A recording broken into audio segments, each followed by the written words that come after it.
बिस्मिल्लाहिर्रहमानिर्रहीम। अस्सलाम वालेकुम जी, मैं मोहसिन शबीर हूँ। आप देख रहे हैं मेरा यूट्यूब और फेसबुक चैनल। खबरदार, उम्मीद करता हूँ कि आप जहाँ भी होंगे अपने अहल खाना समेत खुश भी होंगे और महफूज भी। नाज़रीन इकराम, खबर आई है अडयाला जेल से और वो खबर ये है कि जनाब चेयरमैन पीटीआई जनाब इमरान खान साहब के साथ बदतमीजी का एक संगीन वाक़या पेश आया है। और बदतमीजी किसने की है और क्यों की है और किसके कहने पे की है, ये सारी तमाम बातें आपके सामने रखनी ही इंतहाई ज़रूरी थी, जिसकी वजह से ये वीडियो लेके आपकी खिदमत में हाजिर हूँ। खबरदार, जो इस वक्त मुल्क पाकिस्तान के हालात है वो बहुत ही जो है ना वो संगीन हो चुके हैं। नाज़रीन इकराम, ये जो बदतमीजी का वाक़या पेश आया चेयरमैन पीटीआई जनाब इमरान खान साहब के साथ, वो अडयाला जेल में वाक़या पेश आया। हुआ कुछ यूँ है कि जब साइफर केस की समाअत जो है वो ख़त्म हुई है, उसके बाद जो वहाँ के जेल सुप्रीडेंट हैं असद वड़ाइच, ठीक है, उस बंदे ने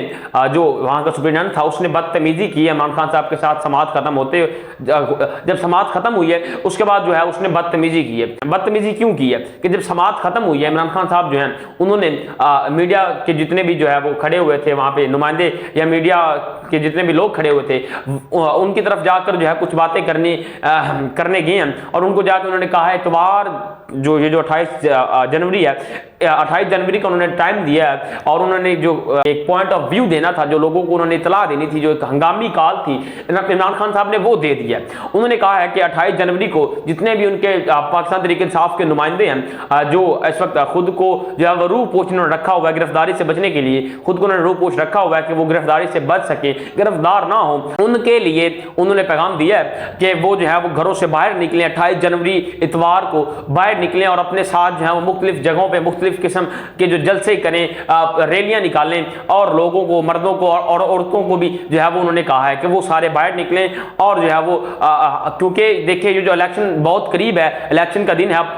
और ये सारे काम इंतहाई ज़रूरी हैं। बकौल इमरान खान साहब ने जो इमाम से जो नुमाइंदों से कहा है, जितने भी मीडिया के जो शख्सियात खड़ी थी उन्होंने जो बताया, जो मालूमात हमें मौसूल हुई है, इमरान खान साहब ने कहा है कि जितने भी पाकिस्तान तहरीक इंसाफ से मुंसलिक लोग हैं जो गिरफ्तारी के खौफ से जो है खुद को रूपोश रखे हुए हैं कि गिरफ्तारी ना हो, क्योंकि आगे देखें आप खुद जानते हैं कि इलेक्शन के दिन बड़े ही करीब हैं और इन दिनों में जो है वो उनका बाहर रहना जितने भी मेंबरान रूपोश हैं बड़ा ही ज़रूरी है। तो इमरान खान साहब ने इसके मुतालिक कहा है कि 28 जनवरी को जितने भी पीटीआई के एमएनए या एमपीए या जितने भी कारकुनान हैं, जितने भी कारकुन हैं खुद को जिन्होंने रूपोश रखा है वो बाहर निकलें और अपने साथ जो है मुख्तलिफ जगहों पर जो रैलियाँ निकालें, जलसे करें और मर्दों और औरतों को भी साथ लाएं, क्योंकि ये बड़ा ही जरूरी है, क्योंकि इस वक्त पाकिस्तान तहरीक इंसाफ को जितवाना बहुत ही लाजमी है। बकौल इमरान खान साहब के उन्होंने कहा है कि इलेक्शन के दिन बड़े ही करीब हैं और आप सब बाहर आएं। नाज़रीन इकराम, जब ही जो ये बात उन्होंने शुरू की ना इमरान खान साहब ने कि आप सब ने 28 जनवरी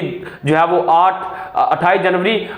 इतवार के दिन सारे जो जितने भी मतलब कारकुन है पीटीआई के उनको लेके इकट्ठा हों अपनी अपनी शहरों में, अपनी अपनी इलाकों में, अपने अपने मोहल्लों में। तो उन्होंने जब ये बात की तो जो अडयाला जेल के सुप्रीडेंट थे असद वड़ाइच, इस तरह का उसका कोई नाम है, तो वो फौरन आया और ना बड़ी जो है बदतमीजी, जो एक ना बड़ी जिसे कहते हैं कि गलत लहजे में इमरान खान साहब से उसने बात की, एक ना बेहयाई किस्म की जो है गुफ्तगू इमरान खान साहब के साथ की और उन्होंने इमरान खान साहब ने कहा कि क्यों ये मेरा जो है वो हक है कि ये जो है कोई पाबंदी नहीं है, मीडिया से बात क्यों ना करूं मैं। तो आगे से असद ने कहा, जो भी था वहाँ का सुप्रीडेंट, जेल सुप्रीडेंट, उसने कहा कि यहाँ पे मीडिया वाले सियासी खबरें लेने नहीं आते बल्कि जेल की मालूमात लेने के लिए आते हैं। आप खुद सोचें कि ये क्यों वाकया पेश क्यों आया, इस वाकये की क्या वजह थी और ये क्यों इस तरह का जो है घिनौना काम किया गया, संगीन, और बल्कि उसे क्या कहते हैं कि एकदम बड़ी गलत हरकत की गई। इमरान खान ने तमाम के तमाम जितने भी ये जो ताकतवर हैं उनको हवास बाख्ता कर दिया है, चाहे वो नून लीग है या जो भी है, जितने भी हैं। खैर आप सबको पता है कि इस वक्त इमरान खान साहब के साथ क्या क्या हो रहा है और कौन कौन कर रहा है, उनको इमरान खान साहब ने हवास बाख्ता कर रही है, क्योंकि इन्होंने सब कुछ किया, इन्होंने सारे काम किए, इन्होंने सारे हरबे इस्तेमाल किए। इन सारे हरबों को इस्तेमाल करने के बाद भी ये अवाम के दिलों से इमरान खान को कैदी नंबर 804 को नहीं निकाल सके। ये कमजोर हो गई है, ये मुरझा चुके हैं, ये अंदर से मुर्दा हो चुके हैं कि इतना कुछ करने के बावजूद भी जो है वो अवाम जो है वो इमरान खान कहती है ये क्या हो गया हमारे साथ, हमने सब कुछ कर लिया, सारे अरबे इस्तेमाल कर लिए, लेकिन इसके बावजूद भी इमरान खान हर तरफ हो रहा है। आप खुद देखें कि ये नौयत आ चुकी है ताकतवर, क्या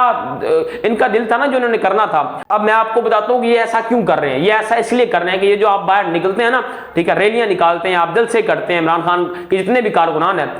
तो ये सारा उस वजह से हो रहा है क्योंकि ये परेशान हो चुके हैं, इन्होंने सब कुछ कर लिया,